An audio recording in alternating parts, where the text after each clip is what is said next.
ملمماد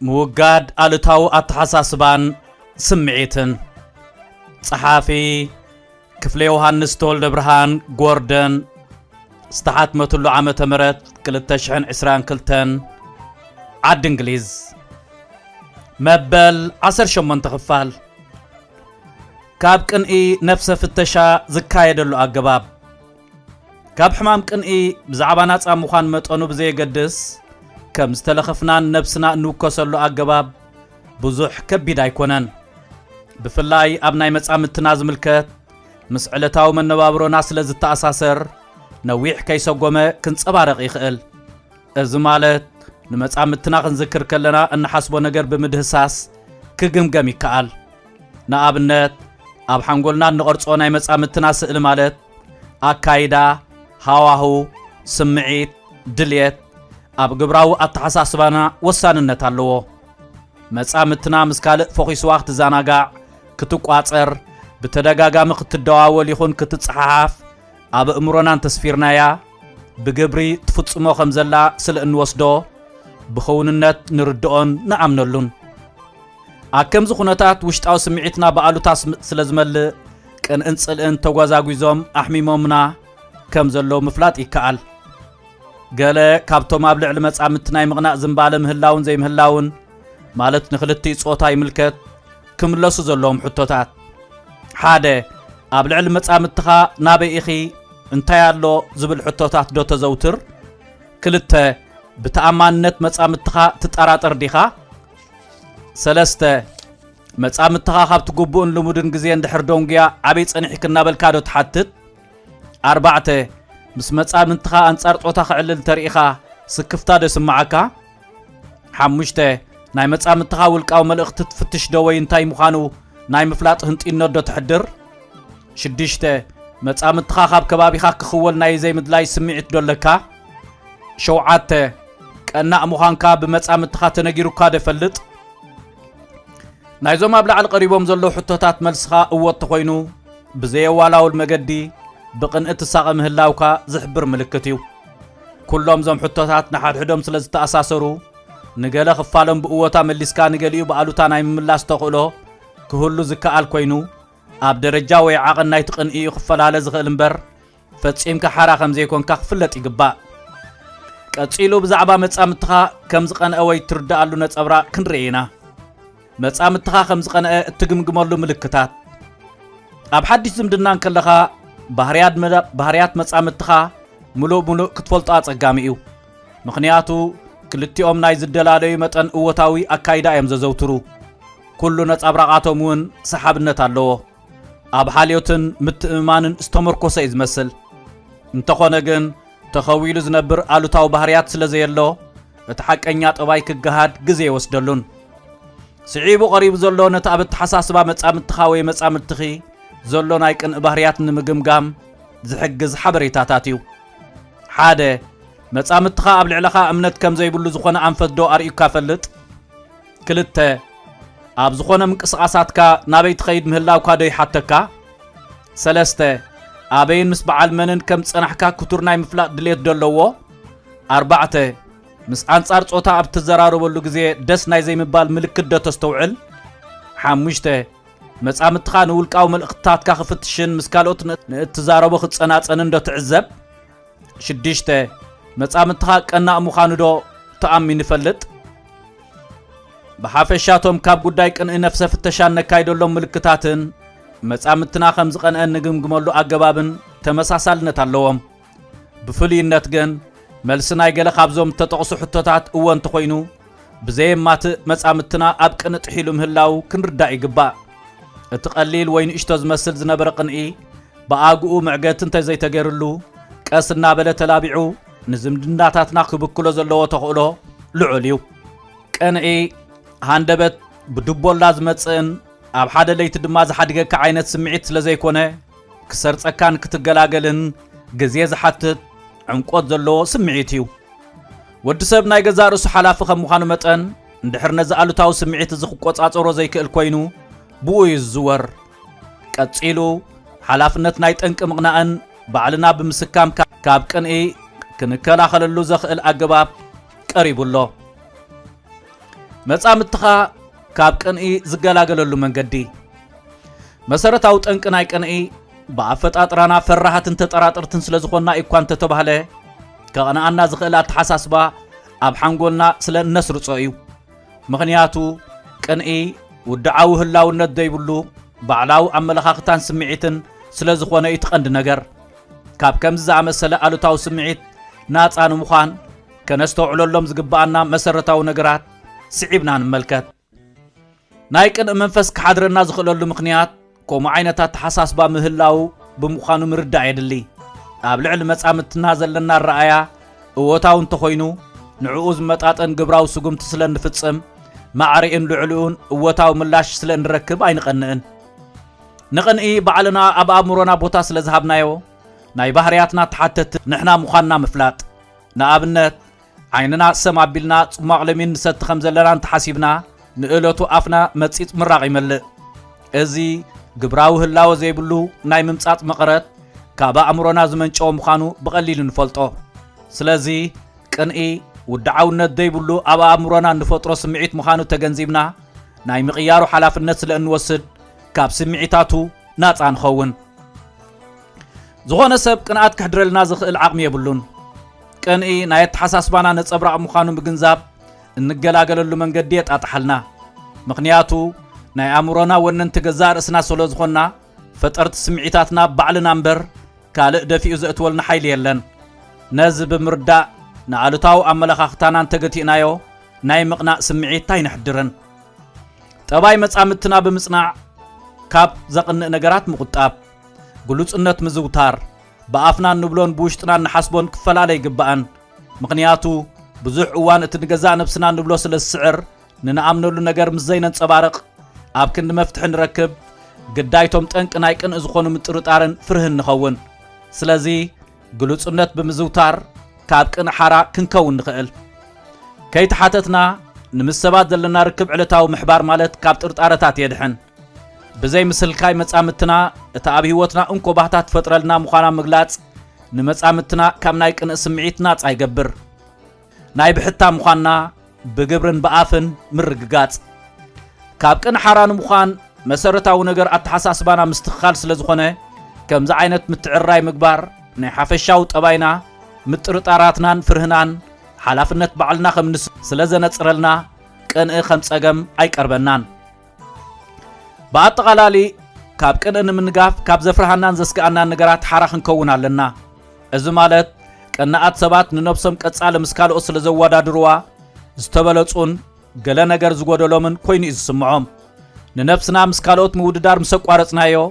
ከም ነብስና ንነብር እሞ ዕጉብ ብምዃን ነቲ ንሕና እንውንኖ እወታዊ ነገር ዘይብሎምን ንዕኡ ዝምነዩን ከም ዘለዉ ብምፍላጥ ዕጋበት ስለ ዝስምዓና ካብ ቅንኢ ናፃ ንኸውን ዝስዕብ ኣርእስቲ ካልኦት ሰባት እንተቐኒኦምልና ብዛዕባ ዘርእይዎ ምልክታት ዝገልጽ እዩ ቀናኣት ኣብ ልዕሊ ዝቐንኡሎም ዘርእይዎ ምልክታት ናይ ቅንኢ ስምዒት ክልተ ዝብልሑ ኣሉታዊ ሳዕቤን ኣለዎ እቲ ቀዳማይ ኣብ ልዕሊቶም ዝቐንኡሎም ዘሕድርዎ ጽልእ ክኸውን ከሎ ከም ካልኣይ ድማ እቲ ንገዛእ ርእሶም በቲ ስምዒት ዝሳቐይዎ እዩ ዝኾነ ሰብ ንዝሓደሮ ቅንኢ ንምውጋድ ክቃለሶ ዝከኣል ኮይኑ ካልኦት ኣብ ልዕሊኡ ንዘለዎም ቅንኢ ንምውጋድ ክገብሮ ዝኽእል ግን ኣዝዩ ዝተወሰነ እዩ እንተኾነ ግን ካልኦት ኣብ ልዕልኻ ቀኒኦም ምህላዎም ምፍላጥ ዘለዎ ብልጫ መገድኻ ከተስተኻኽል ይሕግዝ ቀጺሉ ካልኦት ኣብ ልዕለና ቅንኢ ምስ ዝህልዎም ዘርእይዎ ምልክታት እንሆ ሓደ ኣብ ቅድሜና ናይ ሓሶት ውደሳ የዘውትሩ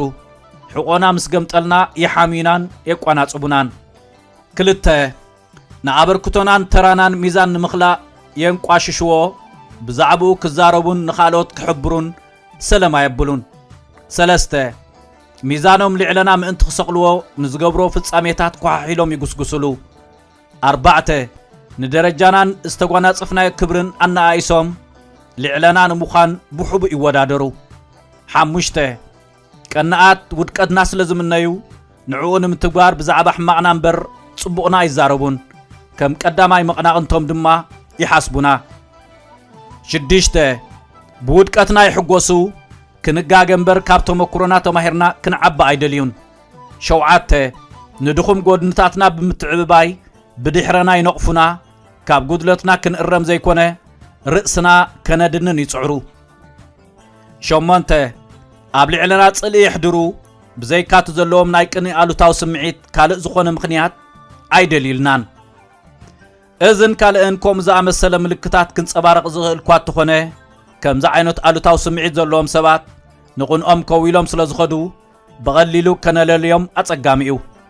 ብኣቐዲሙ ዝተዘርዘረን ካልእን ምልክታትን ጌርና ዋላ ኣብ ልዕለና ቅንእ ከም ዘሎ ከነረጋግጽ ንኽኣል ዝቕጽል ስጉምቲ ብኸመይ ካብ ከምኡ ዓይነት ሓደጋ ነብስኻ ትከላኸል እዩ ዝዓበየ ነገር። ንኸምዚኦም ብቕንእ ዝሰቐዩ ሰባት ንኣሉታዊ ስምዒቶም ናብ እወታ ቀይርና ኣብ መንጎ ንዘሎ ብእወታ ክንሰርዖ ኣብ እንብገሰሉ ግዜ ኣዝዩ ውሕሉል ኣተኣላልያ የድሊ። ምኽንያቱ መርትዖ ኣኪብካ ትጫበጠሉ ነገር ዘይኮነ ብጥበብ እወታዊ ኣረኣያ ንኸሕድሩ ምምሃር እዩ። እዚ ድማ ነቲ ኣብ ልዕለና ዘሎ ቅንእ ዝመንቀሊኡ ካብ ባዶ እተበገሰ ጽልኢ ከም ዘይፈለጥና ጥንቁቕ እወታዊ ግብሪ መልሲ እናሃብና ብሕያውነት ምስዓር ይፈውሱ።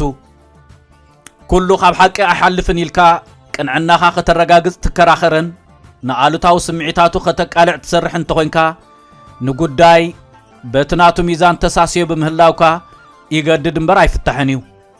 ኣብ ዝቕጽል ኣርእስቲ ገዛእ ርእስና ካብ ምቕናእ ክንድሕን እንኽእለሉ ዝሕግዝ ትሕዝቶ ቀሪቡሎ። ካብ ቅንእ ንምንጋፍ ዝሕግዝ ኣገባብ። ቅንኢ ካብ መበገሲ ናይ ብዙሓት ዓይነት ጽልኢ መጠን ኣብ ውልቀ ሰባት ከይተወሰነ ኣብ ዓለም ጠንቂ ናይ ብዙሓት ውግኣት ብምዃን ህይወት ሚልዮናት ዝወሰደ ሓደገኛ ስምዒት እዩ። እዚ ኣሉታዊ ስምዒት እዚ ካብ ውልቅና ጀሚሩ ብዘለና ዘይምዕጋብን ነቲ ብኻልኦት ተወኒኑ ዘሎ ናትና ክኸውን ዝህልወና ድልየት ብግብሪ ንምትርጓም እንወስዶ ስጉምቲ እዩ። ከምዚ ዓይነት ኣመለኻኽታ ኣብ ሰረጸና ግዜ ነቲ እንውንኖ ጸጋ ብምቅላል ዳርጋ ከምዘይብልና ክሳብ ንቐርጸሉ የብፅሓና።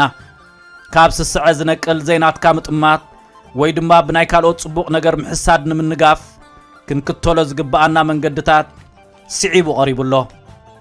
ሓደ ንቕንእኻ ኣፍልጦ ምሃብ። ቅንኢ ደረጃታቱ ይኽፈላለ ዝኽእል እምበር ዳርጋ ኣብ ኩሉ ዘሎ እዩ ክበሃል እኳ እንተተኻእለ እቲ 80 ሚእታዊት ግን ብውሽጡ ናጻ ምዃኑ እዩ ዝኣምን። ካብ ከምዚ ዝኣመሰለ ዘይክውነታዊ እምነት ሓራ ንምዃን ብቐዳምነት ኣብ ውሽጡና ኣሉታዊ ስምዒት ከም ዘለና ብግቡእ ክንርዳእ እንተኽኢልና ኢና ንምውጋዱ ክንቃለስ ንኽእል። ክልተ ንገዛእ ነብስኻ ምንጋር። ኣብ ኣእምሮና ዘሎ ኣሉታዊ ስምዒት ንነብስና ምንጋር ማለት ብዛዕባኡ ንኽንሓንስብ ዳግመ ግምት ንኽንገብር ክንመራመር ዕድል ምሃብ እዩ። ከምኡ ንኽንገብር ህልው ስምዒትና ናይ ሕርቃን መጉዳእቲ ወይ ቅንእ ምዃኑ ክንፈልዮ ይኽእል። ጠንቂ ንኽንፈልጥ ባይታ ይኸፍት። ጠንቅን ሳዕቤንን ምፍላጥ ድማ ንፍወሳ የቃልል። ሰለስተ ንለውጢ ምፍታን። ቅንኢ ንናትካ ብምስትንዓቕ ናይ ካልኦት ምድላይ ካብ ኮነ ብሓሳብ ነቲ ናትካ ብናይቶም ዝቐናእኻሎም 100% ለዊጥካ ምፍታን ሓደ መፍትሒ እዩ። ንኣብነት እቶም ትቐንኣሎም ሰባት ንትሕዝቶ ሃብቶም እንተኾይኑ ንስኻ ዝያድኦም ዘተኣማምን ጥዕና ክህልወካ ክእል። ስለዚ ናትካ ጸጋ ጥዕና ዶ ይበልጽ ናቶም ቁጠባ። ብርግጽ ንገለ ክፋል እምበር ንሙሉእ ክትቀንእ ኣይከኣልን እዩ። ከምዚ ዓይነት ናይ ለውጢ ፈተነታት ብሓሳብ ብምክያድ ብልጫኻ ጐሊሑ ከም ዝረኣየካ ስለ ዝገብር ንነብስኻ ካብ ቅንኢ ክትገትእ ይከኣል። ኣርባዕተ ጸጋኻ ምፍላጥ። ሰብ ብባህሪኡ ንዘለዎ ጸጋ ገዲፉ ናብ ዘይብሉ እዩ ዘቋምት። እቲ ንሱ ረኺብዎ ዘሎ ዘይብሎም ከም ዘለዉ ኣየስተብህልን እዩ። በዚ ምኽንያት ኩሉ ግዜ ዝጐደሎ እምበር ዝኣኸሎ ይመስሎን። ንኸምስል እኳ ብኣፉ ተመስገን ተበለ ብውሽጢ ግን ዘይዓግብ ሸውሃት እዩ ዘለዎ። እቲ ብናይ ካልኦት ጸጋ ንኽቐንእ ዝድርኾ ሓይሊ ድማ ንሱን ከምኡ ዝኣመሰለ ኣብ ኣእምሮኡ ዝተቐርጸ ነገር ስለ ዝኾነ ንጸጋታትካ ምጽብጻብ ንኽትዓግብ ደሪኹ ካብ ምቕናእ ከድሕነካ ክእል። ሓሙሽተ ንዝቐንኣካ ነገር ምብጻሕ። ሓሙሽተ ንዘቕንኣካ ነገር ምብጻሕ። ብዓወታት ናይ ካልኦት ቀኒእካ ኣሉታዊ ስምዒት ካብ ምሕዳር ነቲ በፂሖሞ ዘለዉ ደረጃ ንምጉንጻፍ ጻዕሪ ምክያድ። እዚ ኣብ ክንዲ ብቕንኢ ምጽላእ ምስኣቶም ተዓራሪኽካ ካብኦም ተመክሮ ብምቕሳምን ምምሃርን ነቲ ደረጃ ብምብጻሕ ምፍዋስ እዩ።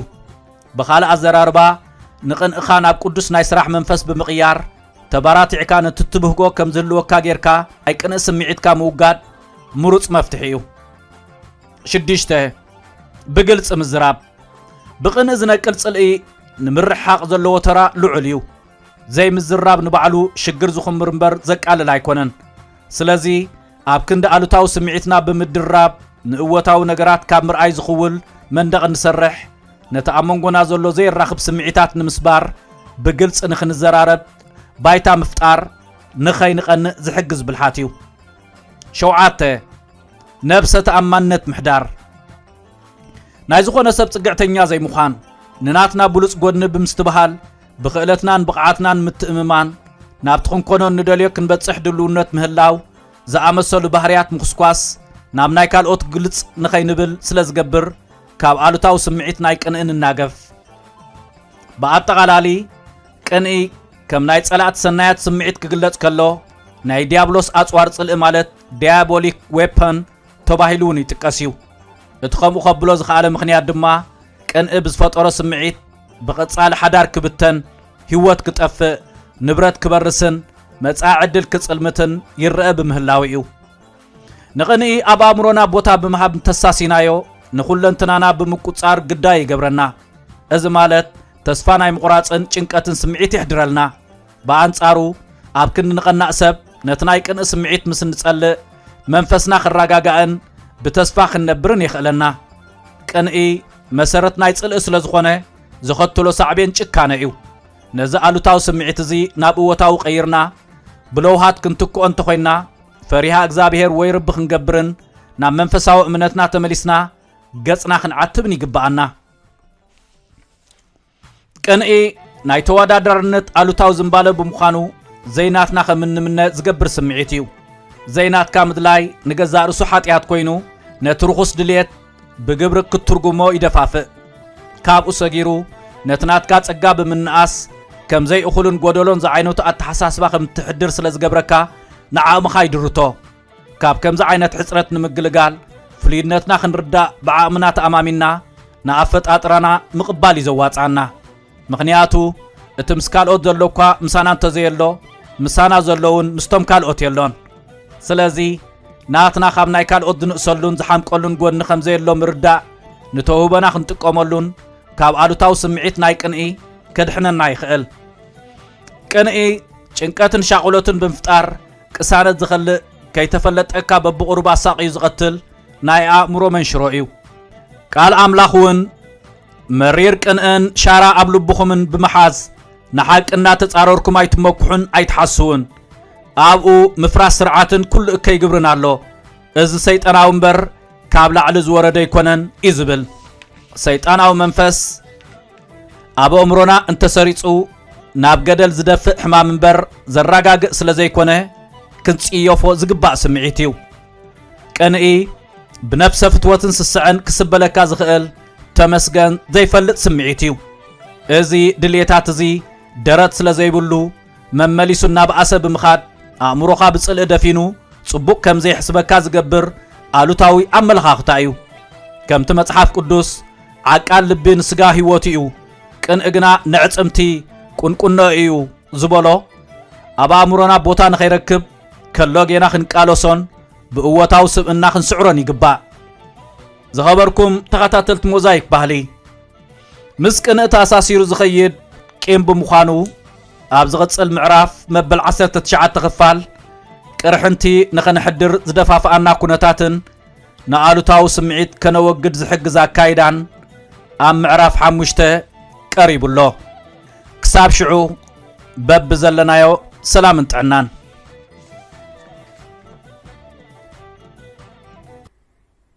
ብስራት ነፍቀርት ንባብ መጻሕፍቲ ኤርትራውያን ኣብ ወጻኢ ሃገር ኣበይ ክንረክብ ንኽእል ኢልኩም እትሽገሩ ሰባት ውሕዳት ኣይኮንኩምን።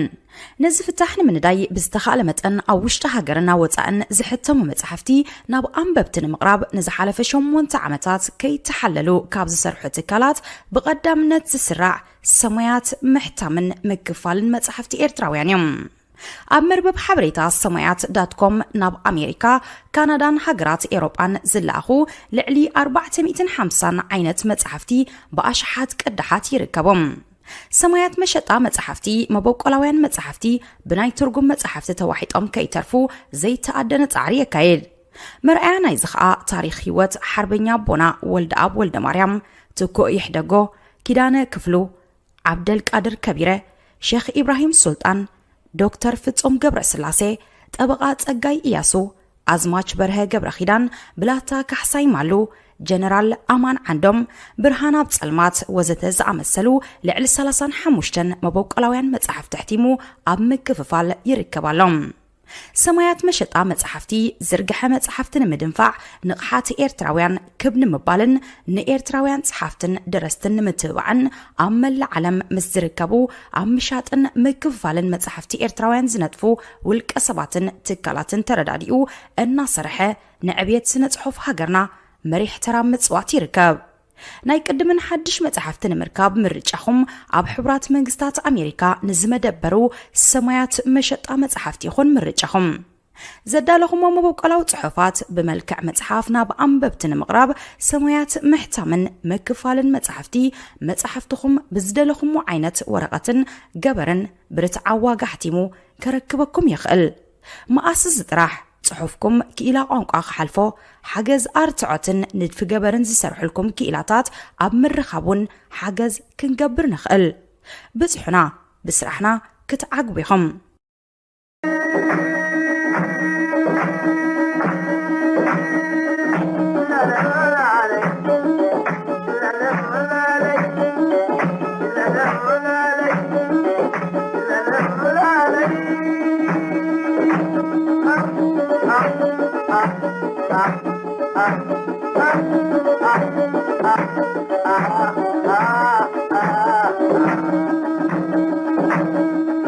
I'm